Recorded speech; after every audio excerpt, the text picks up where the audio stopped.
আধিপত্য বিস্তার ও বিদ্যুৎ কেন্দ্রের যেটি ঘাটে লোড আনলোডের শ্রমিক সরবরাহের বিরোধকে কেন্দ্রে ব্যবসা প্রতিষ্ঠানে আগুন। পটুয়াখালীর কলাপাড়ায় আধিপত্য বিস্তার ও পটুয়াখালী ১৩২০ মেগাওয়াট তাপ বিদ্যুৎ কেন্দ্রের সার্ভিস যেটি ঘাটে লোড আনলোডের কাজে শ্রমিক সরবরাহের বিরোধকে কেন্দ্র করে শাহীন মৃধা নামে এক ব্যবসায়ীর ব্যবসা প্রতিষ্ঠানে আগুন দিয়ে পুড়িয়ে দিয়েছে দুর্বৃত্তরা। মঙ্গলবার বেলা ১১টার দিকে ধানখালী ইউনিয়নের মরিচবুনিয়া গ্রামে এ ঘটনা ঘটে। এ ঘটনায় ওই এলাকার দোলন মৃধা, মিরাজ ও সাব্বির নামে ৩ যুবক আহত হয়েছে। ভাঙচুর করা হয়েছে একটি প্রাইভেট কার। এতে ওই ব্যবসায়ীর প্রায় ১ কোটি টাকা ক্ষয়ক্ষতি হয়েছে।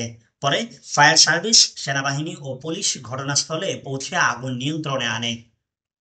পুলিশ ও স্থানীয় সূত্রে জানা যায়, পটুয়াখালী ১৩২০ মেগাওয়াট তাপ বিদ্যুৎ কেন্দ্রের সার্ভিস যেটি ঘাটে লোড আনলোডের শ্রমিক সরবরাহকে কেন্দ্র করে বেশ কয়েকদিন ধরে ধানখালী ইউনিয়ন বিএনপির সাবেক সাংগঠনিক সম্পাদক শাহীন মৃধা ও কেন্দ্রীয় স্বেচ্ছাসেবক দলের যুগ্ম সাধারণ সম্পাদক আমিনুল ইসলাম মহসিন গ্রুপের মধ্যে বিরোধ চলে আসছিল।